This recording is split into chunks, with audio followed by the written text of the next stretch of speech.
more than human. Welcome back to the channel. My name is J.R. Carroll. I am the author of the More Than Human novels, and today we are here to talk about Expeditionary Force and why you should read it. It was created by Craig Alanson back in 2016, and it is considered a space opera. In fact, it is my favorite sci-fi book series, closely edging out Red Rising. Now, this book is in essence a invasion story. We follow our main character, Joe Bishop, great name. He is just your lonely, everyday army, grunt. He lives in Maine, just trying to have his, weekend warrior things going on. He's nothing really special. And then the aliens come. And of course, it's one of those classic tropes where your normal everyday guy gets thrust into the heart of a major conflict. And that is, in essence, what happens here. He ends up going head to head with a small group of aliens and coming out on top in clever ways. And he drives during this conflict, he ends up driving a ice cream truck or something to that effect that has Barney the purple dinosaur stuffed animal on it. And that follows him the entire way through this 17 plus book series. Anytime you want to they want to break something down into easy, understandable terms, they call it Barney style. And in this, we go from Earth and we get transplanted to other planets.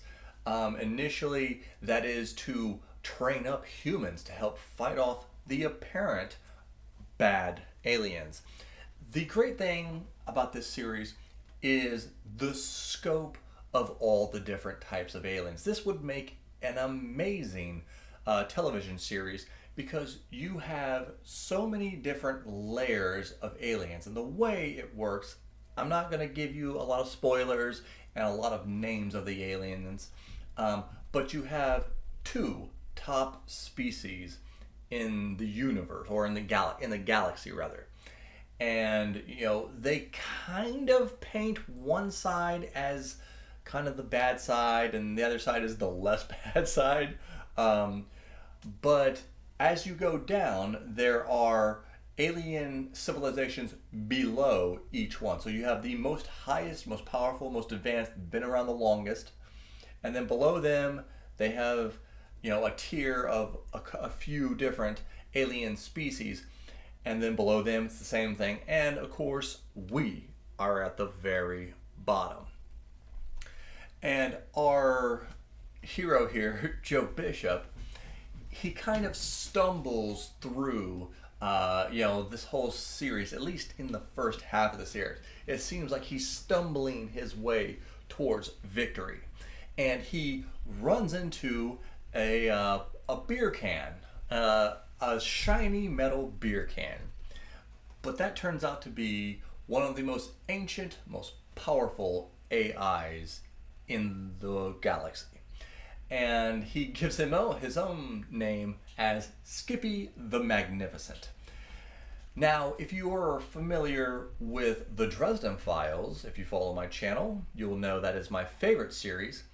Skippy, I compare him to Bob the Skull, just in space. They have the same kind of quips and funny ways of talking about it and trying to scheme different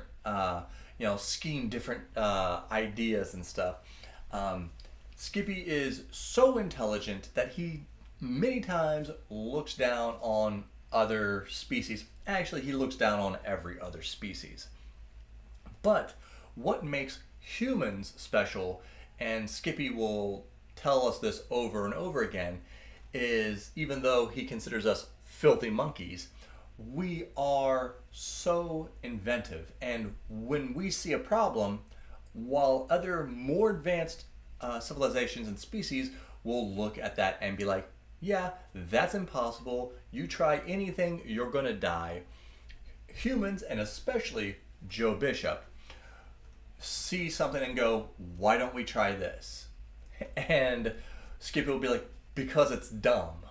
Like, nobody would do that. That's just asking to die. And of course, a lot of times it ends up working out. And that is where we get known as just the most inventive species. And it's kind of, they don't really say this. This isn't kind of, they call us clever.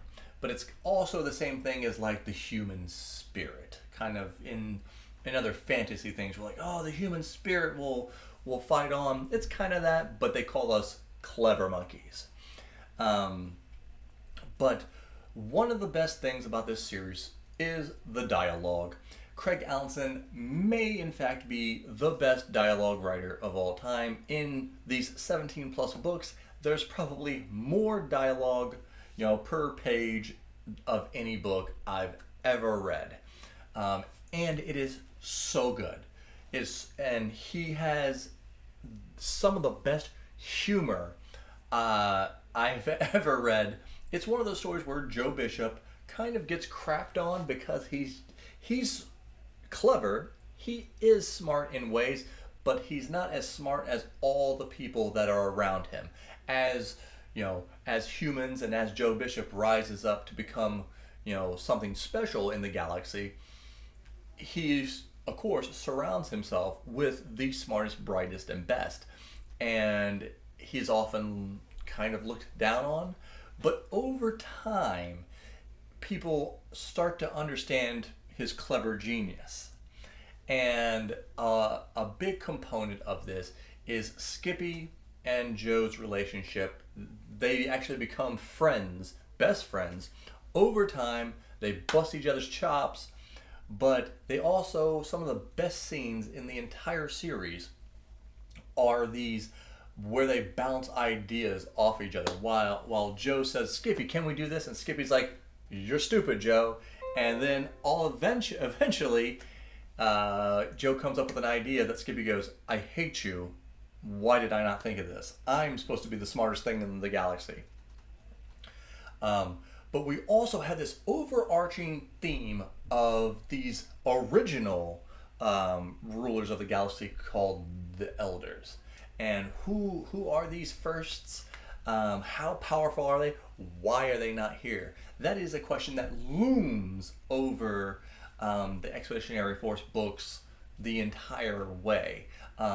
But Joe Bishop, in essence, becomes like this, savior of Earth, but can he really save us? And another thing that Craig does in this book that you don't see in a lot of other books is humans take a lot of losses. This isn't like your fairy tale, like, oh, we always win, we always do well.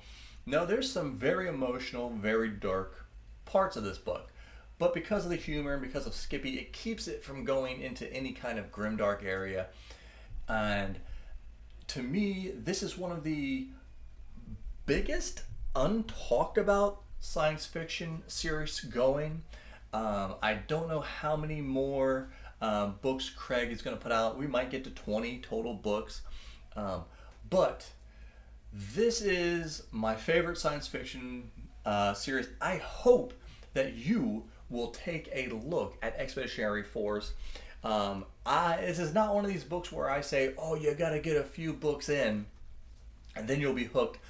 I believe Columbus Day is a hook from book one. So give the first book a chance and let me know how much you enjoyed it. But more importantly, be more than human.